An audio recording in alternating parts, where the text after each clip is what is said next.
আপনারা জানেন আজকে স্টারলিংকের বাংলাদেশে ফর্মালি যাত্রা শুরু হলো। এটা আমরা মনে করি বাংলাদেশের জন্য এটা একটা টেলিকমিউনিকেশনের হিস্ট্রিতে একটা নতুন অধ্যায়ের সূচনা হলো। তো এই বিষয়ে আমরা জানি আপনাদের মধ্যে অনেক প্রশ্ন, সেই প্রশ্নগুলোর উত্তর নিবেন আমাদের special assistant on post and telecommunication ICT affairs, আমাদের ফয়েজ তায়েব ভাই। তো তার আগে আমি সবাইকে, উনি প্রথমে প্রশ্ন নেওয়ার আগে উনি একটু প্রথমে এই পুরো বিষয়টা বলবেন, আমরা কি প্রমিস করেছিলাম আর আমরা কি ডেলিভারি করছি, এই পুরোটা প্রথম থেকে বলবেন। বলার পরে ওনার ওপেনিং স্টেটমেন্টের পরে আমরা আপনাদের প্রশ্ন নিব এবং আপনারা প্রশ্ন করার সময় আপনার নামটা বলবেন এবং আহ, আপনার প্রতিষ্ঠানের নামটা বলবেন। Thank you.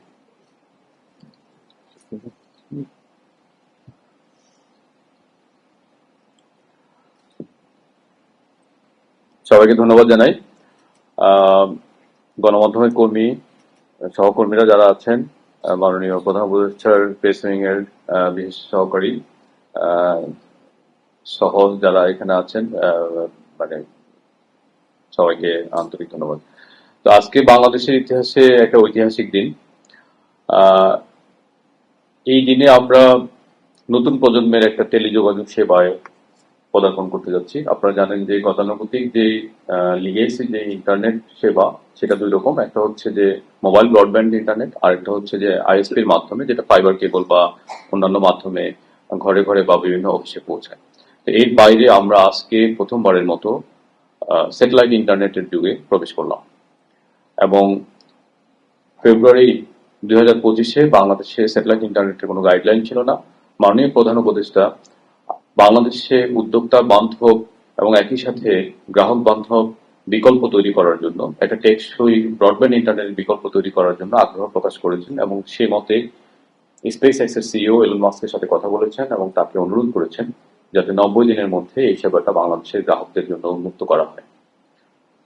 মাননীয় প্রধান উপদেষ্টার এই আহ্বানকে সামনে রেখে আমরা বিডা থেকে, বিটিআরসি থেকে এবং ডাক টেলিযোগাযোগ তথ্য প্রযুক্তি মন্ত্রণালয় থেকে এবং মাননীয় প্রধান উপদেষ্টার কার্যালয়ের সবার সার্বিক সহযোগিতায় আমরা মাত্র 3 মাসের মধ্যে একটি এনজিএস ও নন জিও স্টেশনারি স্যাটেলাইট গাইডলাইন তৈরি করতে সক্ষম হই।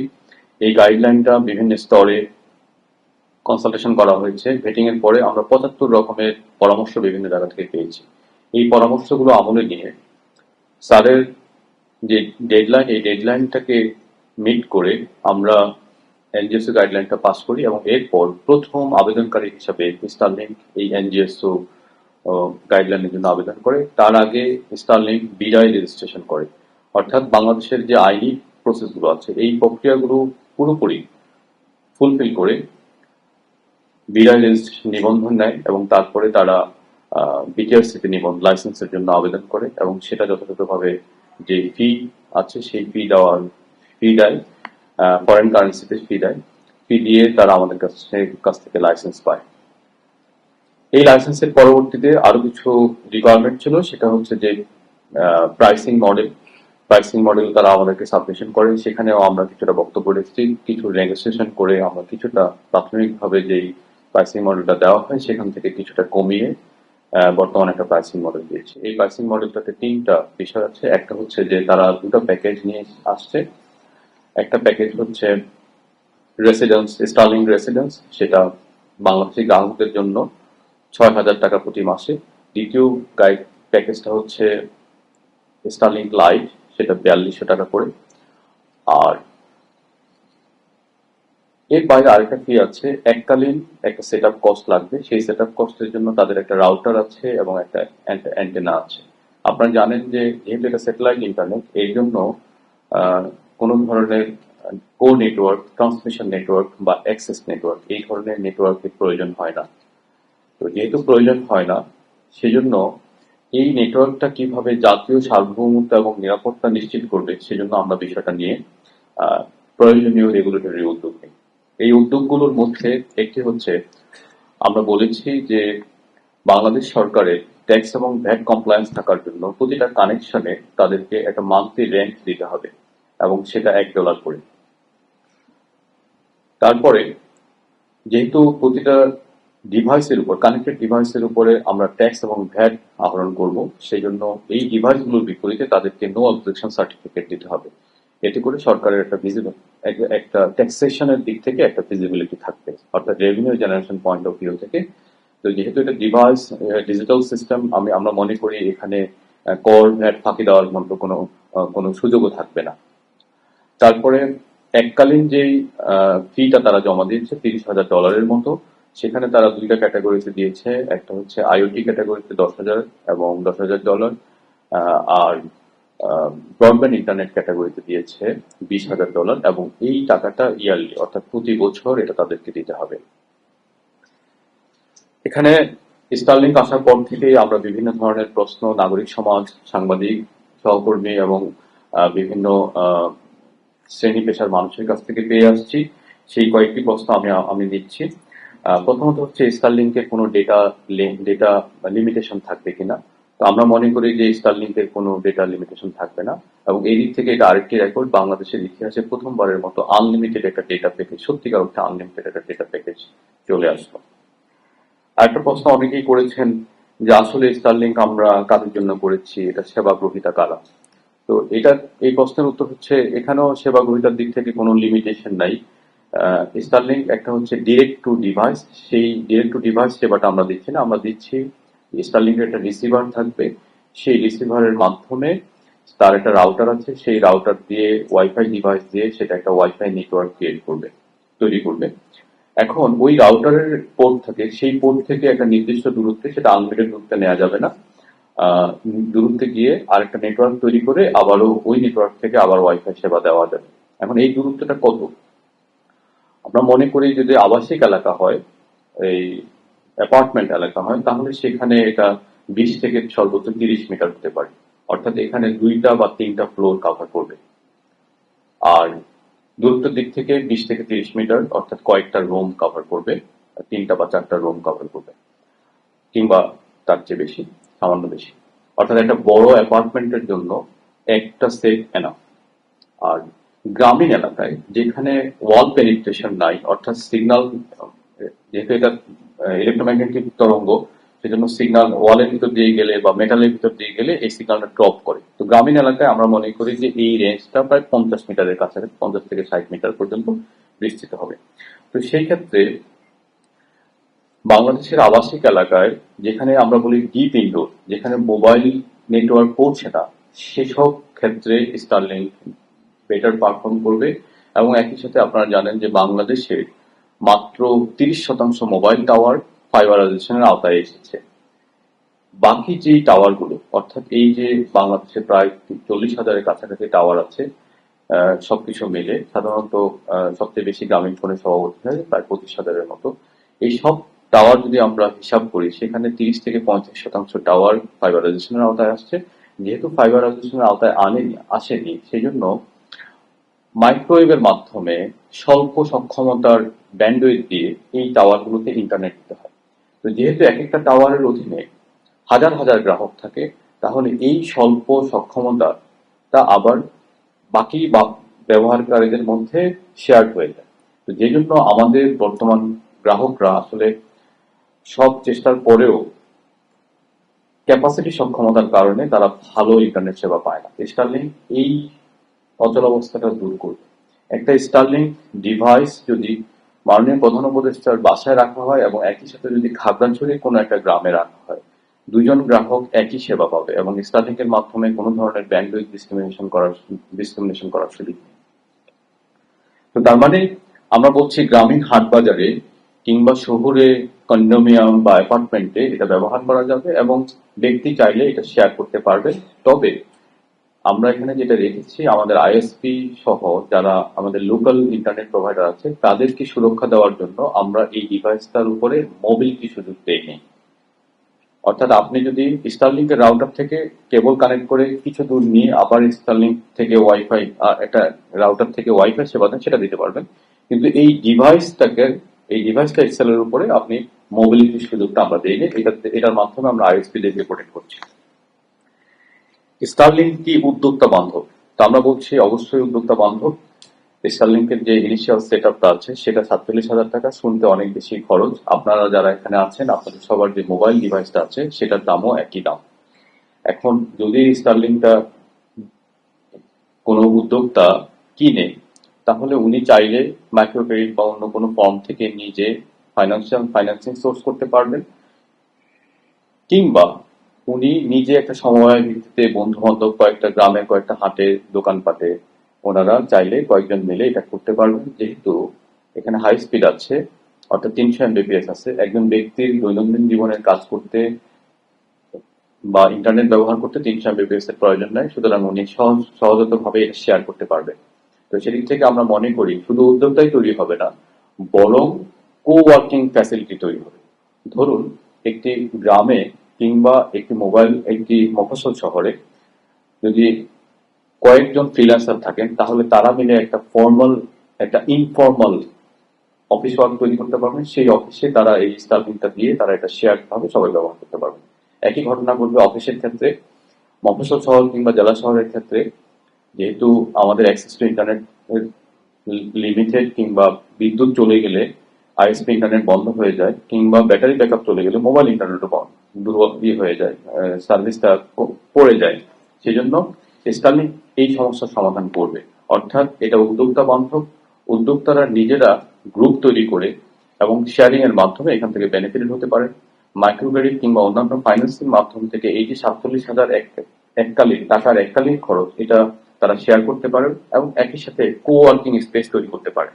সেদিক থেকে এই বিষয়গুলো আমি মনে করি যে বাংলাদেশের ক্ষুদ্র এবং মাঝারি উদ্যোক্তা বা এসএমই খাত যাকে বলি আমরা, সেটা এখান থেকে বেনিফিটেড হতে পারে।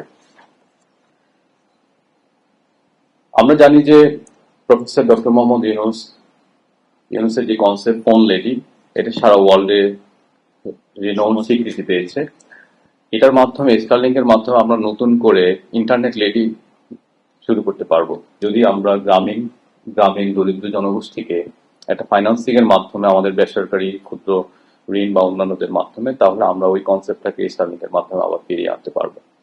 একজন গ্রামীণ মহিলা কোনো একটা ক্ষুদ্র ঋণ কোম্পানি থেকে টাকা নিয়ে উনি গ্রামের হাট বাজারে ইন্টারনেট সরবরাহ করতে পারবে, এতে কোনো বাধা নেই। আমরা আবারও বলছি, আইএসপি দেরকে সুরক্ষা দেওয়ার জন্য আমরা সেখানে মোবিলিটি রাখি, অর্থাৎ উনি এই ডিভাইস স্টেশনের এক জায়গায় থাকতে হবে, এই ডিভাইস নিয়ে উনি মুভ করতে পারবেন। কিন্তু উনি চাইলে পাশের দোকানে কিংবা বাজারের কয়েকটা দোকানে ইন্টারনেট শেয়ার করতে পারবে এবং সেই ইন্টারনেটটাও হাই স্পিড হবে। প্রশ্ন এসেছে স্টারলিংকের মাধ্যমে জাতীয় সার্বভৌমত্ব বিঘ্নিত হবে কি? আপনারা খেয়াল করেছেন, আমরা এই প্রশ্নের উত্তরে সুস্পষ্টভাবে বলতে চাই, বিভিন্ন জায়গা থেকে আমাদের কাছে কনসার্ন এসেছে এর মাধ্যমে জাতীয় স্বার্থ বিঘ্নিত হবে না। এটার জন্য দুটো প্রোটেকশন আমরা দেখেছি। একটা প্রোটেকশন হচ্ছে স্টারলিংকে লোকাল গেটওয়ে ব্যবহার করতে হবে, অর্থাৎ তাদেরকে স্যাটেলাইট গ্রাউন্ড স্টেশন তৈরি করতে হবে এবং সেই গ্রাউন্ড স্টেশনের মাধ্যমে গেটওয়ের মাধ্যমে ইন্টারনেটটা যাবে। আমরা বলেছি তারা চাইলে বিকল্প এবং রিডান্ডেন্সির জন্য তারা চাইলে বিদেশি গেটওয়ে রাখতে পারবে, কিন্তু অ্যাক্টিভ ডিভাইসগুলো মনিটর করার জন্য, সেখান থেকে রেভিনিউ আর্ন করার জন্য এবং একই সাথে বাংলাদেশে যারা লাইসেন্স গেটওয়ে আছেন তাদের স্বার্থ রক্ষার জন্য আমরা বলেছি লোকাল গেটওয়ে ব্যবহার করতে পারবে। অর্থাৎ এবং সেখানে এলআইসি ইনস্টল করতে হবে, অর্থাৎ আমাদের যে জাতীয় নিরাপত্তার জন্য যে লফুল ইন্টারসেপশনের বিধান আছে আন্তর্জাতিক টেলিযোগাযোগ সংস্থা থেকে, সেই কমপ্লায়েন্সটা তাদেরকে মানতে হবে। পাশাপাশি প্রতিটা ডিভাইস যাতে আনঅথরাইজ ডিভাইস বাংলাদেশের সীমানায় না ঢুকে, বিশেষ করে সীমান্ত অঞ্চল সহ বিভিন্ন এলাকায়, সেজন্য আমরা বলেছি ডিভাইসগুলো জন্য এনওসি নিতে হবে। আমরা যেহেতু হাজার হাজার ডিভাইস আলাদা করে এনওসি দিতে এটা প্রসেসগত জটিলতা তৈরি হবে, সেজন্য আমরা বলেছি গ্রুপ অফ ডিভাইসকে একই এনওসির আওতায় ব্যাচ করে আনা যাবে। তবে বর্তমানে যে আমরা আজকে লঞ্চ করছি সেটা কমার্শিয়াল টেস্ট রান। এই কমার্শিয়াল টেস্ট রানের জন্য তারা একটা আমাদের কাছে আবেদন করেছে। এই আবেদনের জন্য একটা লিমিটেড সময়, 90 দিনের একটা সময়সীমা দেওয়া হয়েছে, যেহেতু গ্রাউন্ড স্টেশন তৈরি করতে কিছুটা সময় লাগবে। এই 90 দিনের মধ্যে ইতিমধ্যে 10 দিন পেরিয়ে গেছে, তাদের হাতে আর 80 দিন সময় আছে। এই 80 দিন পরে তাদেরকে এই লোকাল গেটওয়ের যে বাধ্যবাধকতা সেটা ফুলফিল করতে হবে এবং একই সাথে এলআইসি বাধ্যবাধকতাও ফুলফিল করতে হবে। ইতিমধ্যে এনটিএমসির সাথে তাদের একটা সংযোগ প্রতিষ্ঠিত হয়েছে। একটা প্রশ্ন এসেছে, চীন মার্কিন বাণিজ্য দ্বন্দ্বের মধ্যে স্টারলিংকের অনুমতি কোনো প্রভাব ফেলবে কিনা। আমি মনে করি যে এই ধরনের কোনো প্রভাব ফেলবে না, কারণ হচ্ছে এটা একটা ব্যবসায়িক ইনিশিয়েটিভ এবং এটা হচ্ছে বাংলাদেশের মানুষকে এক টেকসই ব্রডব্যান্ড ইন্টারনেট বিকল্প দেওয়ার জন্য একটা ব্যবস্থা। আপনারা জানেন যে শ্রীলঙ্কা এবং ইন্দোনেশিয়ায় সম্প্রতি স্টারলিংক অনুপ্রবেশ করেছে এই দুটো বাজারে এবং সেখানেও এটা উল্লেখযোগ্য সাড়া ফেলেছে এবং উদ্যোক্তাদের মধ্যে এটা অ্যাকসেপ্টেড হয়েছে। তো বাংলাদেশে চাইনিজ কোম্পানিগুলো আমাদের 4G 5G 2G 3G প্রত্যেকটা নেটওয়ার্কে কাজ করে। এখন সামনের দিনেও তারা ইকুয়ালি কাজ করতে পারবে। সুতরাং স্টারলিংকের মাধ্যমে চাইনিজ কোনো কোম্পানির সুযোগ বন্ধ হয়ে যাবে না। এখানে আমি উল্লেখ করতে চাই, শুধু স্টারলিংক নয়, এনজিএস অপারেটর হিসাবে আরো 4টি গ্লোবাল প্লেয়ার আমাদের সাথে বিটিআরস এর সাথে যোগাযোগ করেছে। তাদের নাম হচ্ছে অ্যামাজন কুইপার, স্যাটেলয়েড, টেলিসেট এবং ইউকে এবং ইন্ডিয়ার যৌথ ভেঞ্চার ওয়ানওয়েভ। এবং এখানে চাইনিজ একটা প্লেয়ার আছে ইউওয়াং। তারা যদি আমাদের সাথে যোগাযোগ করে আমরা তাদেরকে ইকুয়াল পলিসি সাপোর্ট দিয়ে দেব। আমি আবাসিক গ্রাহকদের বিষয়টাও বলেছি, চাইলে আবাসিক গ্রাহকরাও ব্যবহার করতে পারবেন, তবে আবাসিক গ্রাহকদের জন্য যেহেতু বিল্ডিং পেনিট্রেশন লস আছে সেজন্য অপারেটিং রেঞ্জটা কম হবে, কিন্তু চাইলে তারা শেয়ার করতে পারবেন, ইন্টারনেট শেয়ার করতে পারবেন। একটা প্রশ্ন এসেছে যে রিজিওনাল প্রাইস বিবেচনায় কি স্টারলিংকের দাম বেশি হয়ে গেল কিনা। এই অনেকগুলো প্রশ্ন পেয়েছি আমরা শ্রীলঙ্কা এবং জাকার্তার প্রাইস স্টাডি করে দেখেছি। আমরা দেখতে পাচ্ছি যে আমাদের যে প্রাইসটা দেওয়া হয়েছে মান্থলি 6,000 টাকা কিংবা 4200 টাকা, এটা রিজিওনাল প্রাইসের চেয়েও কিছুটা কম। আর বর্তমানে বাংলাদেশে আপনারা জানেন যে এক মেগাবাইট ব্যান্ডউইথের যে দাম, সেই দাম হিসাব করলে রিয়েল টাইম 300 এমবিপিএস স্পিডের দাম পড়ে প্রায় 75,000 টাকা। তো সেই তুলনায় যদি আমরা বের করি তাহলে এটা উল্লেখযোগ্য হারে কম। এবং যেহেতু আইএসপির ওয়াইফাইটা শেয়ারেবল, মোবাইল ওয়াইফাইটা শেয়ারেবল এবং স্টারলিংকও শেয়ারেবল, তো সেই জন্য শেয়ারিং এর প্রশ্ন বিবেচনায় রেখে আমরা মনে করি এই দামটা একটা যৌক্তিক দাম বলে আমরা মনে করি। আবার বলছি, স্টারলিংক শুরুতে যে দামটা দিয়েছে আমরা কিছুটা নেগোসিয়েট করে সামান্য কিছু কমাতে পেরেছি, খুব বেশি কমাতে পারিনি। প্রাথমিক যে অফারটা আসছিল 7,000-এর একটু বেশি ছিল। আমি সর্বশেষ যে প্রশ্নটার উত্তর দিতে চাই সেটা হচ্ছে যে সরকারি কিছু কোম্পানি আছে, আপনারা জানেন, স্যাটেলাইট কোম্পানি এবং সাবমেরিন কেবল কোম্পানি। আমার কাছে এই প্রশ্নটা এসেছে যে আমরা সরকারি কোম্পানিগুলোর স্বার্থ দেখছি কিনা। তা আমি উত্তরে বলবো হ্যাঁ, আমরা স্বার্থ দেখছি। স্টারলিংক ইতিমধ্যেই বাংলাদেশের সাবমেরিন কেবল কোম্পানির দুটো পোর্ট কিনেছে, দুটো 100 গিগ পোর্ট কিনেছে, অর্থাৎ 200 গিগ পোর্ট তারা এলসির মাধ্যমে কিনেছে। তো সেখান থেকে স্যাটেলাইট কোম্পানির রেভিনিউ বাড়বে। আপনারা জানেন আমরা আগেই ইতিমধ্যে স্যাটেলাইট কোম্পানির ব্যবহার বাড়ানোর জন্য অনেকগুলো পলিসি নিয়েছে, সেগুলো কাজ করছে এবং গত 3 মাসে স্যাটেলাইট বাংলাদেশ সাবমেরিন কেবল কোম্পানির ব্যবহার, ব্যান্ডউইথ ব্যবহার যেটা অব্যবহৃত ছিল সেটার ব্যবহার প্রায় দ্বিগুণ বেড়েছে। তো এটার মাধ্যমে এই যাত্রাটা আরো শুরু হলো এবং ক্যাপাসিটি বাড়ার সাথে সাথে বাংলাদেশ সাবমেরিন কেবল কোম্পানির ব্যবহারও বাড়বে, রেভিনিউ বাড়বে। আর সর্বশেষ বিষয়টা হচ্ছে যে স্টারলিংক যেহেতু বৈশ্বিক প্লেয়ার, সে তার নিজের মতো করে বাংলাদেশের ডিস্ট্রিবিউটর নিয়োগ করবে, সেখানে আমরা কোনো ধরনের কোনো বাধা কিংবা প্রভাব দেই এখনো পর্যন্ত আমরা কারোর পক্ষে তদবির করিনি, তারা নিজেদের মতো করে ডিস্ট্রিবিউটর ঠিক করেছে। তবে বাংলাদেশ স্যাটেলাইট কোম্পানির আয় বাড়ানোর জন্য, যেহেতু এটা সরকারি একটা প্রতিষ্ঠান, সেজন্য আমরা তাদেরকে আনফর্মালি রিকোয়েস্ট করেছি যাতে ডিস্ট্রিবিউশন লিস্টে তারা বাংলাদেশ স্যাটেলাইট কোম্পানিকে রাখে এবং গতকাল তারা এটা নিশ্চিত করেছে যে তারা বাংলাদেশ স্যাটেলাইট কোম্পানিকে লোকাল ডিস্ট্রিবিউটর হিসেবে রাখবে। ধন্যবাদ। আপনাদের যে কোনো প্রশ্ন আমরা নেওয়ার চেষ্টা করব। আমরা এই এফএকিউটা আপনাদের সাথে শেয়ার করবো একটু, এই যে প্রেস কনফারেন্সের পরপরই আপনারা এটা পেয়ে যাবেন। থ্যাংক ইউ, আপনারা প্রশ্ন করতে পারেন, আমি ওয়েলকাম করবো যদি কোনো নারী সাংবাদিক কোনো প্রশ্ন করেন।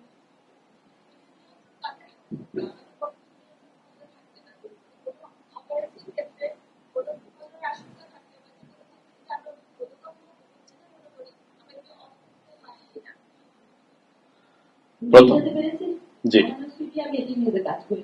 আমি বলছি এটা তো অবশ্যই আমাদের জন্য ভালো হয়েছে, নিঃসন্দেহে। আপনি বলছেন যে যৌক্তিক দাম আমরা পাচ্ছি, এক্সপ্রেশন চেষ্টা হয়েছে, সবই ঠিক আছে। কিন্তু নিয়ন্ত্রণটা আসলে পুরোপুরি কাদের হাতে থাকবে? আমাদের কি কোনো কোনো ক্ষেত্রে এটা অফ করে দেওয়ার বা নিয়ন্ত্রণ করার মতো ক্ষমতা আমাদের হাতে আছে কিনা? এখানে আমাদের দায় কতটুকু থাকছে? আচ্ছা, আপনি গুরুত্বপূর্ণ প্রশ্ন করেছেন। জুলাই গণ অভ্যুত্থানের সময় আমরা বাংলাদেশে ইন্টারনেটের শাটডাউন দেখেছি। তো সেই দিক থেকে আসলে সরকার নিয়ন্ত্রণ শব্দটার দিক থেকে ভাবেনি। অর্থাৎ এই যে ইন্টারনেট বন্ধ, এটা বাংলাদেশের ব্যবসায়ী কমিউনিটিকে এবং যারা বিদেশি বিনিয়োগকারী আছে তাদেরকে একটা ভুল বার্তা দেয়। আপনারা জানেন যে ওই সময়ে ইন্টারনেট বন্ধ করে আমাদের নাগরিকদের উপরে গণহত্যা চালানো হয়েছিল এবং একই সাথে বাংলাদেশের ব্যাংকিং খাতের আন্তর্জাতিক যে ক্রেডিট রেটিং সেটারও অবনমন হয়েছিল এবং আমাদের ফ্রিল্যান্সের কমিউনিটি সেখানে সাফার করেছিলেন এবং এবং একই সাথে আমাদের রেমিটেন্স প্রবাহ সিগনিফিকেন্টলি কমে গেছিল। তো সেই জন্য ইন্টারনেটের উপর নিয়ন্ত্রণ প্রতিষ্ঠার যে যে যে আওয়ামী উদ্যোগ ছিল সেখান থেকে আমরা সরে এসেছি এবং সাইবার নিরাপত্তা আইনে আমরা ইন্টারনেটকে নাগরিক অধিকার হিসেবে স্বীকৃতিও দিয়েছি। তো সেদিক থেকে নিয়ন্ত্রণের বিষয়টা আমরা সেভাবে আমলে নিই। এখন রেগুলেটরির প্রশ্নে আমরা কিভাবে রেগুলেটরির প্রশ্নকে অ্যাড্রেস করবো সেজন্য আমরা দুটো বিষয়। প্রথমত যে আনঅথরাইজড ডিভাইসের ব্যাপারে আমরা বলেছি সীমানা অপারেট করতে হলে বিটিআরসি থেকে এনওসি নো অবজেকশন সার্টিফিকেট নিতে হবে এবং একই সাথে যেহেতু আমরা বিটিআরসি থেকে ইন্টারনেট গেটওয়ে হিসাবে লাইসেন্স দিয়ে থাকি সেজন্য আমাদের লাইসেন্স গুলোর স্বার্থে তাদেরকে লোকাল গেটওয়ে ব্যবহার করতে হবে। নিয়ন্ত্রণের বিষয় এই দুটোই। আমরা চাইলে গেটওয়ে গুলোকে সুস্পষ্ট নির্দেশনা দিতে পারবো এবং ডিভাইসগুলো কানেক্টেড ডিভাইসগুলোকে মনিটরিং আওতায় রাখতে পারবো। ধন্যবাদ।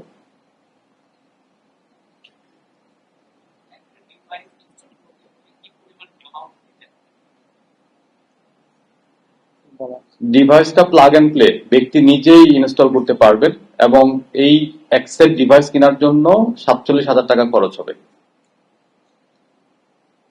এই ক্ষেত্রে কি মুস্তফা মল্লিক, আমি চ্যানেলে আছি, এই ক্ষেত্রে ধরুন আমাদের চ্যানেল আই স্টারলিংক ব্যবহার করা আর আমাদের কোম্পানি স্টারলিংক ব্যবহার করা আর উদয়ন কিংবা গভর্নমেন্ট ল্যাবরেটরি অথবা রাজশাহী সিটি কলেজ বা স্কুল ব্যবহার করা এক কথা নয়। আমাদের দেশে 65,000 সরকারি প্রাথমিক বিদ্যালয় আছে, সরকারের নানা প্রকল্প আছে যে বাধ্যতামূলক মেইল আইডি দিয়ে অনেক কিছু ক্রিয়েট করতে হবে। তো এই ক্ষেত্রে সামাজিক যে একটা প্রণোদনা দেওয়া হয় সেই ক্ষেত্রে বাংলাদেশি কোম্পানিগুলো ফলো করে সেসার হিসেবে স্টারলিংকটা হবে কিনা এবং ওরা কোনো সুবিধা পাবে কিনা, নাকি এই দামে কিনতে হবে? একই দামে কিনতে হবে, এখানে বিশেষ কোনো সহজ দেওয়া হবে না, কোনো প্রণোদনা দেওয়া হবে না। অর্থাৎ এটা সোশ্যাল মডেল। আমরা বলেছি যে এটা হতে পারে যে উদ্যোক্তারা কয়েকজন মিলে এটা শেয়ার করতে পারেন কিংবা আমাদের মাইক্রোক্রেডিট অথরিটি এটা নির্দেশনা দিতে পারেন কিভাবে স্টারলিংক যাদের আছে তাদের অনুকূলে একটা ক্ষুদ্র ঋণ বা এই ধরনের সাপোর্ট কিংবা মানে ইকুয়াল মান্থলি ইনস্টলমেন্টের ইএমআই এর প্যাকেজ তৈরি করতে পারেন। আমার মনে হয় এখানে সরকার কোনো ধরনের ভর্তুকি কিংবা প্রণোদনা দিবে না। তবে আইসিটি থেকে বিভিন্ন স্কুলে আমাদের স্কুলগুলোতে ইন্টারনেট পৌঁছে দেওয়ার একটা প্রকল্প আছে, সেটা ইডিসি তে আমরা করে থাকি, সেটা চলমান থাকবে। সেখানে হলো আমরা ফাইবার নিচ্ছি। Thank you. জি, আমি দৈনিক কাজ করি। যেটা বলছিলেন যে 80 দিনের মতো ওদের এখন লাইসেন্স কার্যক্রম রয়েছে, যদি এর মধ্যে তারা পূর্ণাঙ্গ লাইসেন্স না পায় তাহলে এখন যারা সেবাটা নিবে 80 দিন পরে কি তাদের সেন্টার হয়ে যাবে? আমরা আশা করি 80 দিন হয়ে যাবে। এটা না হওয়ার কোনো কারণ নাই। কারণ হচ্ছে যে এলসি গুলো হয়ে গেছে, তারা হাইটেক পার্কে জমি নিয়েছে এবং আমরা যতটুকু জানি যে স্যাটেলাইট গ্রাউন্ড স্টেশন তৈরি করার যেটা আইএসপিরা স্টেশন থেকে বা আইএসপি যারা ব্যবসা করে তারা সবসময় বলে আসছে যে প্রত্যন্ত অঞ্চলে যদি স্টার্লিংক যায় সেক্ষেত্রে তাদের ফিল্ডটা নষ্ট হবে বা তারা ঠিকভাবে হয়তো সেবাটা দিয়ে বা কাস্টমার করতে পারবে না। সেক্ষেত্রে আপনারা আসলে কি কার্যক্রম নিচ্ছেন বা লেভেলে ফিল্ডটা যেন ঠিক থাকে? অত্যন্ত ভালো প্রশ্ন করেছেন। আপনি জানেন আইসিটি থেকে এন্ড ইউজার কানেক্টিভিটির জন্য প্রায় 1,09,000 এন্ড ইউজার কানেক্টিভিটির জন্য একটা প্রকল্প চলছে এবং এই প্রকল্পটা 36টা আইএসপির মধ্যে ডিস্ট্রিবিউট করে দেওয়া হয়েছে। আমি আশা করব আইএসপিরা এই প্রকল্পটা সঠিক সময়ের মধ্যে বাস্তবায়ন করে, প্রথমত। দ্বিতীয় বিষয় হচ্ছে, আপনি জানেন যে আমরা আইএসপিদেরকে রিকোয়েস্ট করেছি, গত 4 মাস ধরে আমরা অক্লান্ত পরিশ্রম করছি তাদেরকে এটা বোঝাতে যে একটা নতুন বিকল্প আসছে, বাজারে নতুন প্রতিযোগিতা তৈরি হবে। সুতরাং আইএসপিদেরকে তারা যে ইন্টারনেটের বদলে যে ক্যাশ বিক্রি করে আইএসপিদেরকে সেখান থেকে সরে আসতে হবে এবং অর্থাৎ গ্রাহক সন্তুষ্টির জন্য আইএসপিরা যাতে ইন্টারনেটের রিয়েল ইন্টারনেট এবং ক্যাশের মধ্যে যে আনুপাতিক হারটা, এই হারটা মেনটেন করে, এবং একই সাথে তাদেরকে বলেছি কোয়ালিটি অফ সার্ভিস নিশ্চিত করতে। আপনি ইতিমধ্যে খেয়াল করেছেন যে আমরা বলেছি 5 এমবিপিএস এবং 10 এমবিপিএস কে তারা যাতে আর ব্রডব্যান্ড ইন্টারনেট হিসেবে ব্যবহার না করে। This is a very wrong terminology. 20 Mbps এর নিচে কোনো স্পিডকে আসলে ব্রডব্যান্ড ইন্টারনেট বলা যায় না। তো এই যে মেসেজগুলো আমরা তাদের সাথে একাধিকবার বিভিন্ন ফোরামে, বেসরকারি ফোরামে, মিডিয়া ফোরামে এবং বিটিআরসিতে এবং মন্ত্রণালয়ের বিভিন্ন জায়গায় আমরা তাদেরকে এডুকেট করার চেষ্টা করেছি, আমরা পর্যাপ্তভাবে সতর্ক করেছি।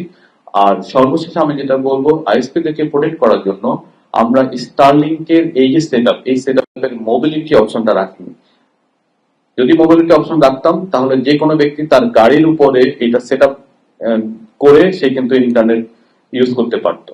তো আমার মনে হয় সরকারের তরফ থেকে আমরা পর্যাপ্তভাবে চেষ্টা করেছি স্টেক হোল্ডার হিসেবে আইএসপিদেরকে প্রোটেক্ট করতে। তারা যদি নিজেরা উদ্যোগ না নেয়, নিজেরা সেবার মান না বাড়ায় এবং একই সাথে 100 এমবি যদি 2000 মানুষের মধ্যে ডিস্ট্রিবিউট করে, তাহলে they will suffer. Thank you. আসসালামু আলাইকুম, আমার নাম শুভ, আমি সময় টেলিভিশনে কাজ করি।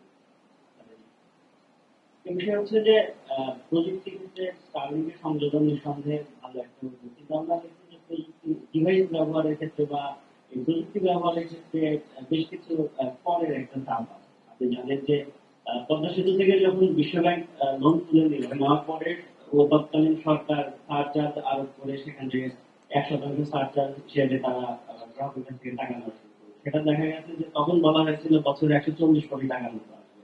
আবার 2016-তে সেটা কার্যকর হলো, 2017-তে এসে দেখলাম যে হ্যান্ডসেট উৎপাদন এবং সংযোজনের ক্ষেত্রে আপনি প্রশ্নটা করেন, প্রশ্নটা। তো এখন সামনে তো বাজেট আসতেছে, আপনারা এই বিষয়ে আপনার প্রশ্নটা আমি পেয়েছি। বাংলাদেশের যে মোবাইল মার্কেট, এই মোবাইল মার্কেট আনবক্সড ফোন, এটা থামানোর জন্য আমরা বিটিআরস থেকে এনইআর বসানোর উদ্যোগ নিয়েছি, যাতে করে অবৈধ হ্যান্ডসেট বাংলাদেশের বাজারে না ঢুকে। কারণ এটা আমাদের যে 7টা বা 8টা স্থানীয় উৎপাদনকারী আছে তাদের স্বার্থকে বিঘ্ন করছে। তো সেজন্য আমরা এনবিআর এর সাথে বসেছি, এনবিআর কে রিকোয়েস্ট করেছি complete build of unit versus SKD সিকেডির বিরুদ্ধে যে বর্তমানে যে শুল্ক বৈষম্যটা আছে এটা নিরসন করার জন্য। আমি মনে করি সামনে এই বিষয়ে আমরা কাজ করব এবং বাংলাদেশি কোম্পানিগুলো কিভাবে কিস্তিতে হ্যান্ডসেট বিক্রি করতে পারে সেটার জন্য আমরা উদ্যোগ নিচ্ছি। তো সবশেষে আমরা উদ্যোক্তা শব্দটা ব্যবহার করছি স্টারলিংকের সাথে। উদ্যোক্তা তখনই তৈরি হবে তখন তার অ্যাক্সেস টু ডিভাইস বাড়বে। অ্যাক্সেস টু ডিভাইস বাড়ানোর জন্য আমরা সব ধরনের চেষ্টা করছি। ধন্যবাদ। মোবাইল ব্যবহারের ক্ষেত্রে সারচার্জের বিষয়ে কোনো বাজেটে কোনো ইয়ে আসবে কিনা ইন্টারনেট ব্যবহারের? কোনো ভর্তুকি দেওয়া হবে না। ধন্যবাদ। না, উনি পিছনে, আমি তারপরে বলছিলাম, ইন্টারনেট শাটডাউন প্রসঙ্গটা যেহেতু আসলো, তো আমাদের এক্সিস্টিং যে লটা আছে সেখানে এখনো শাটডাউনের বিধানটা আছে, তো এইখানে কোনো পরিবর্তন হচ্ছে কিনা বা কতদিনে আসছে? আরেকটা ব্যাপার হচ্ছে যে এই ট্যারিফটা, মানে এই যে স্টার্টিং প্রাইসটা, সেটা কি বিটিআরসির অনুমোদন হয়েছে? ট্যারিফটা বিটিআরসি এর অনুমোদন হয়েছে এবং আমরা শুরুতে একটা ইনিশিয়াল প্রাইস দিয়ে শুরু করেছি। তারা শুরু করেছে 6000 এবং 4200। আপনি জানেন যে তারপরে আমরা আর রেগুলেট করব না, এটা আমরা মার্কেটের উপরে ছেড়ে দিব। তবে বিটিআরসি কে কর এবং ভ্যাট আহরণ করার জন্য একটা বুক ভ্যালু মেনটেন করতে হয়। অর্থাৎ মার্কেট প্রাইস যাই হোক না কেন, বিটিআরসি কোন প্রাইসে কর এবং ভ্যাট আহরণ করবে সেটার জন্য একটা বুক প্রাইস থাকে। সেই বুক প্রাইসটা নিয়ে আমরা কাজ করব, কিন্তু মার্কেট প্রাইসটা নিয়ে আমরা কাজ করব না। আমরা অ্যাকচুয়াল দামটা বাজারের উপর ছেড়ে দিব। ধন্যবাদ। আর আইনের বিষয়টা যেটা বলেছেন, আমরা কাজ করছি টেলিযোগাযোগ আইন 2001-এ যে ইন্টারনেট শাটডাউন করার যে ক্ষমতাটা দেওয়া, সেটা আমাদের কাছে একটা ওয়ার্কিং ভার্সন আছে। এই ভার্সনটা আমরা ফার্দার কাজ করবো। আপনি জানেন আমরা অনেকগুলো আইন নিয়ে কাজ করেছি। গত 2 সপ্তাহ আগে ক্যাবিনেটে সাইবার সুরক্ষা অধ্যাদেশটা পাস হয়েছে। আমরা এখন পার্সোনাল ডেটা প্রোটেকশন অ্যাক্ট নিয়ে কাজ করছি। তারপর আমরা ন্যাশনাল ডেটা অথরিটি নিয়ে কাজ করব। তো এই যেহেতু আমাদের কাছে এই পাইল অফ থিং আছে এবং আমি জানি যে আমাদের সরকার ইন্টারনেট বন্ধ করবে না, সেই জন্য আমাদের প্রায়োরিটি মেনে আমরা কাজ করব। আমি আশা করি বছরের বা Q4 এর মধ্যে আমরা এই আইন সংশোধন করে ইন্টারনেট বন্ধের সব ধরনের কলাকানুন বন্ধ করে দিতে পারবো। ধন্যবাদ।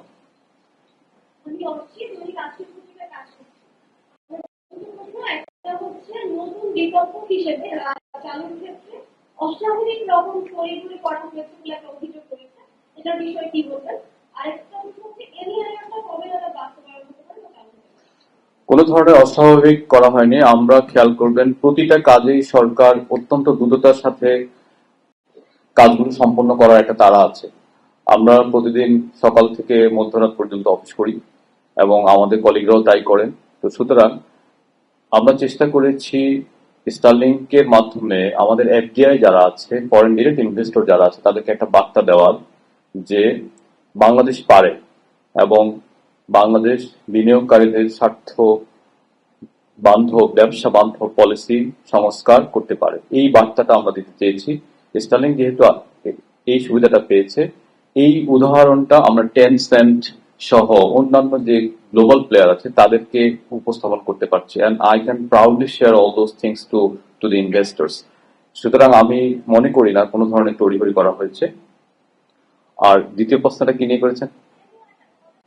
এনআইআর নিয়ে আমরা কাজ শুরু করেছি। এখানে কয়েকটা বিকল্প আছে। আপনারা জানেন যে যে এখানে আমরা ওপেন টেন্ডার মেথডে আমাদেরকে যেতে হবে।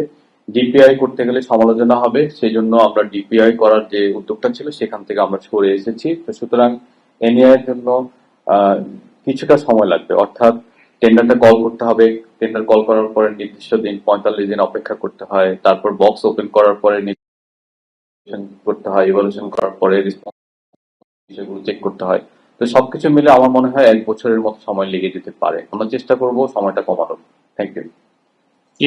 আমি একটু জানতে চাচ্ছি, আমার নাম শাওন আহমেদ, আছি টিবিএস এ। এস্টিমেট ইনভেস্টমেন্ট কত স্টারলিংক এ? আরেকটা বিষয় একটু জানার জন্য, যে আমাদের তো একটা স্যাটেলাইট আছে, আমরা স্টারলিংক এর মতো স্যাটেলাইট ইন্টারনেটের দিকে আমাদের যাওয়া সম্ভব? এস্টিমেট ইন্টারনেট এটা স্টার্লিং বলতে পারে, ঠিক আছে। আমাদের এখানে কোনো বিনিয়োগ নেই। হ্যাঁ, this is the good part of it. আর স্টারলিংকের ক্ষেত্রে আপনি জানেন যে এটা লিও স্যাটেলাইট, অর্থাৎ এটা লো আর্থ অরবিট স্যাটেলাইট। স্যাটেলাইটগুলো শুধু বাংলাদেশকে সেবা দেয় না, এটা পৃথিবী ঘোরার সাথে সাথে এটাও ঘোরে। এবং ডিভাইসগুলো প্রথমে একটা ডিভাইসে কানেক্টেড থাকে, একটা স্যাটেলাইটে কানেক্টেড থাকে, ওই স্যাটেলাইটে যখন চলে যায় তখন সে নতুন স্যাটেলাইটে চলে যায়। এটা হলো গ্লোবাল শেয়ার। হ্যাঁ, এখন হ্যাঁ, ইন্দোনেশিয়া দেখা গেছে যে সেখানে যেহেতু অনেক বেশি কাস্টমার পেয়েছে স্টারলিংক, সেজন্য ক্যাপাসিটি অর্থাৎ নাম্বার অফ ডিভাইসের উপর একটা ক্যাপ করতে হয়েছে। তো আমাদের এখানেও যদি এরকম হয় তাহলে স্টারলিংক সেখানে নাম্বার অফ স্যাটেলাইট বাড়াবে। হ্যাঁ, তো সেটার বিনিয়োগ আমরা জানি না, তারাই ভালো জানে।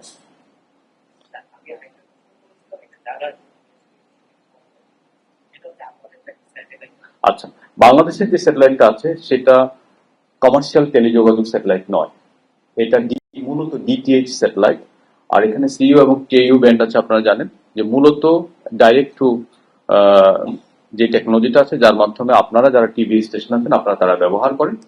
সেখানে কিছু ডিটিএইচ একটা মাত্র কোম্পানিকে দিয়ে মনোপলি করা হয়েছিল। আমরা সেখানে একটা নতুন লাইসেন্স দিয়ে সেই স্যাটেলাইটটা ব্যবহার বৃদ্ধি এবং রেভিনিউ বৃদ্ধির চেষ্টা করছি। আপনারা দ্রুতই এটা দেখতে পাবেন। আর দ্বিতীয় যে বিষয়টা, সেখানে কিছু ভিসেট আছে। তো ভিসেট গুলোর দাম এত উচ্চ মূল্যের, 2.5 লক্ষ টাকা, এটা আসলে কেউ কিনছিল না। তো আমরা উদ্যোগ নিয়েছি ভিসেটের দাম এত কম পর্যায়ে আনবে যাতে এটা স্টারলিংকের সাথে তুলনা করতে পারে। তো ভিসেটের লিমিটেশন আছে, সেই কানেকশন গুলো খুবই সীমিত। তো সুতরাং এই আমাদের স্যাটেলাইটের সাথে স্টারলিংকের কমিউনিকেশন তুলনা করা যাবে না। একটা ডিটিএইচ এবং VSAT satellite with limited capacity, আর আরেকটা হচ্ছে commercial public broadband internet service satellite. Thank you.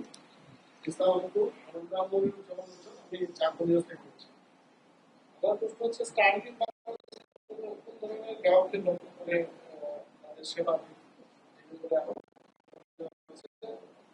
আপনি বলেছেন যে টাকা অঙ্কে মোটামুটি চলন। তো সেক্ষেত্রে তাদের গ্রাহক কত হতে পারে বলে আপনারা মনে করছেন?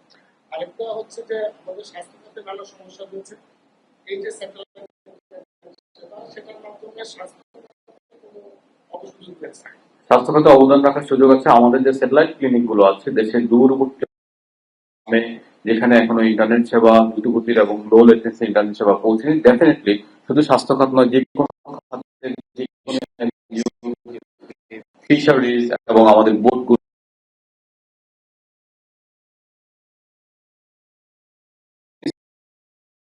ইউজ করতে হলে আমাদের যেটাতে মোবিলিটি আছে সেটা ব্যবহার করতে হবে। আর স্টাডি আসলে আমরা করিনি, স্টাডিটা করবে স্টারলিংক, যে তারা তাদের বাণিজ্যিক যে সম্ভাবনা সেই সম্ভাবনা করে তারা মার্কেট স্টাডি করবে, এই কাজটা তাদের, এটা আমাদের নয়।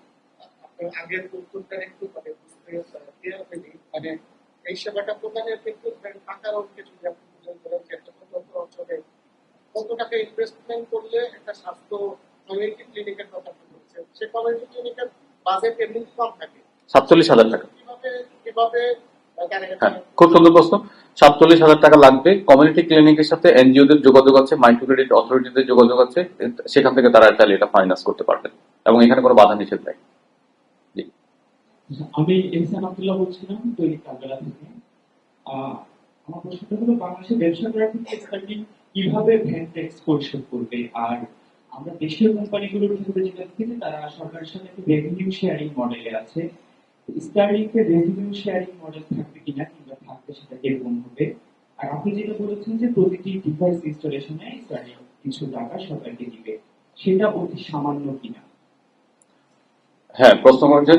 স্টারলিংক যেহেতু কর্পোরেট কোম্পানি, তাহলে তারা কর্পোরেট ট্যাক্সের আওতায় আসবে। প্রতি ডিভাইসে তারা একটা মান্থলি চার্জ দেবে $1।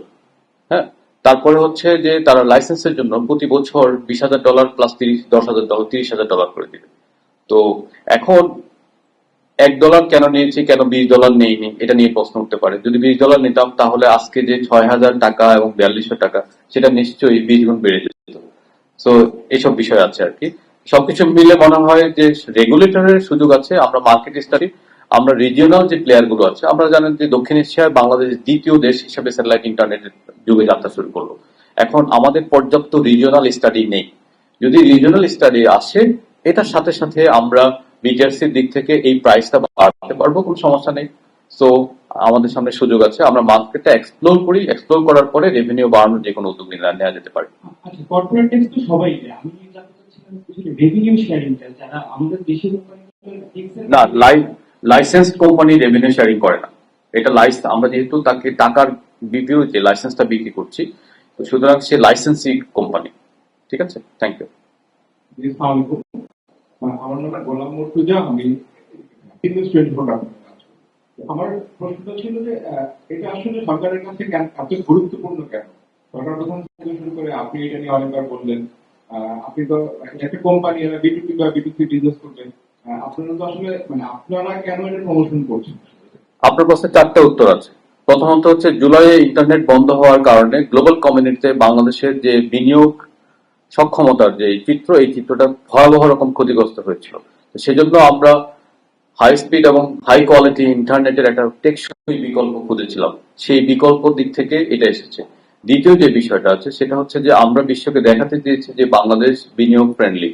স্টারলিংক বাংলাদেশে আসলে স্টারলিংকের সিস্টার কনসার্ন হিসেবে আরো বহু কোম্পানি আসবে, ইতিমধ্যে আমরা সেটা দেখতে শুরু করেছি।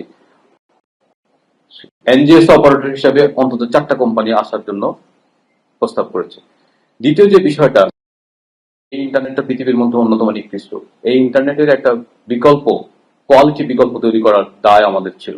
আর 4 নম্বর উত্তর হচ্ছে যে বাংলাদেশের যে ফ্রিল্যান্সার, এই ফ্রিল্যান্সাররা প্রতিনিয়ত তারা মিটিং করে, মিটিং এর মাঝখানে তাদের মেনটেন করতে পারে না। তার রাত আগে যদি বলা হয় যে রাত 8টার সময় তোমার ওই ডেলিভারিটা দিতে হবে, 6টা থেকে যদি 8টার মধ্যে যদি ইন্টারনেট না থাকে, সে ডেলিভারি মিস করে। এটা বাংলাদেশের ফ্রিল্যান্সার কমিউনিটির জন্য খুবই উদ্বেগজনক একটা বিষয় ছিল। আমরা মনে করি এই 4টা বিষয়কে স্টারলিংক এবং এই জাতীয় প্রতিষ্ঠান করবে। ধন্যবাদ। প্লাস এটা নতুন জব তৈরি করবে। আমি আগে বলেছি কো-ওয়ার্কিং স্পেস তৈরি করবে, এটা একটা অসামান্য ভূমিকা রাখবে। সেই জন্য আমাদের, যদি বলতে পারেন আমরা তাড়াহুড়া করেছি, তাহলে সেজন্যই করেছি। ধন্যবাদ। আমি আরেকটা কথা বলতে পারি, টেলিকম লাইসেন্স রেজিম পরিবর্তনে তাড়াহুড়া করছি। যদি আপনারা খেয়াল করেন, 7 স্তরের লাইসেন্স আছে, অত্যন্ত দ্রুততার সাথে আমরা সেখানে একটা আইন পরিবর্তন করে সেখানে 7 স্তর তাড়াহুড়া করেছি, একটা যৌক্তিক কারণে করেছি, জনস্বার্থ রক্ষার জন্য করেছি এবং এই খাতে শৃঙ্খলা এবং ইউটিলিটি তৈরির জন্য করেছি। ধন্যবাদ। জি, আমি গোলাম ফুলিয়া, আমি কাজ করি। আমার এটা প্রশ্ন না, জানতে চাওয়া যে আমাদের যে স্যাটেলাইট আছে, স্যাটেলাইট টেলিভিশন আমরা দেখি, আকাশ ডিজে, সেটা সেট আপ করতে আমাদের 4,000 টাকা মতো লাগে। তো স্টারলিংকের সেট আপ টাকার অঙ্কটা বেশি আছে কেন, জানতে চাওয়া। টাকার অঙ্ক বেশি লাগছে কারণ স্টারলিংকের আপনি আকাশ ডিটিএস সাথে এটা তুলনা করতে পারবেন না। আকাশ ডিটিএস এর ক্যাপাসিটি খুবই সীমিত। আকাশ ডিটিএস এর যে আপনি ক্যাপাসিটিটা পাচ্ছেন এটা এখান থেকে প্রায় প্রায় 100 গুণ বেশি ক্যাপাসিটি পাচ্ছেন। যেহেতু এটা স্যাটেলাইট ইন্টারনেট, তার একটা গ্রাউন্ড, তার একটা রাউটার আছে এবং ওয়াইফাই সেটআপ আছে। এটা এডিশনাল কিছু মেলে আপনি চিন্তা করেন আপনার হাতে যে মোবাইলটা আছে এই মোবাইলের কিন্তু দাম 47,000 টাকা বা তার বেশি বা কাছাকাছি যদি এটা কোয়ালিটি কানেক্ট হয়। তো আমরা গ্লোবাল স্ট্যান্ডার্ডে আমরা চেষ্টা করেছি যে যেই আমি আগেই বলেছি এখানে আমাদের রিজিওনাল স্টাডি নাই, যেহেতু আমরা দক্ষিণ এশিয়ায় অন্যতম পাইনিয়ার হিসেবে এখানে মার্কেটে ঢুকে গেছি আমরা শ্রীলঙ্কা। তো যদি আমাদের মনে হয় যে ইন্ডিয়া লঞ্চ করার পরে বা পাকিস্তান লঞ্চ করার পরে নেপাল লঞ্চ করার পরে যদি আমাদের মনে হয় যে এই প্রাইস গুলো বেশি, তাহলে আমাদের নেগোসিয়েট করার অবশ্যই সুযোগ আছে। এবং প্রাইসিং এর জন্য আমরা আলাদাভাবে ক্লজ রেখেছি, প্রতিবার করে আসতে হবে, সেই চাইলেই দাম বাড়াতে পারবে না। ধন্যবাদ। তো আমি আফজাল হোসেন মাল্টিমিডিয়া কাজ করি। তো আমার প্রশ্ন হলো, ভবিষ্যতে বাংলাদেশের বেসরকারি আসুক তারা যদি ইন্টারনেট শাটডাউন না করতে পারে এমন কোনো পদক্ষেপ আপনার কিনা? আর যদি সেটা আইনগত পদক্ষেপ হয় তাহলে আইন তো পরে সরকার পরিবর্তন করেও শাটডাউন করতে পারে।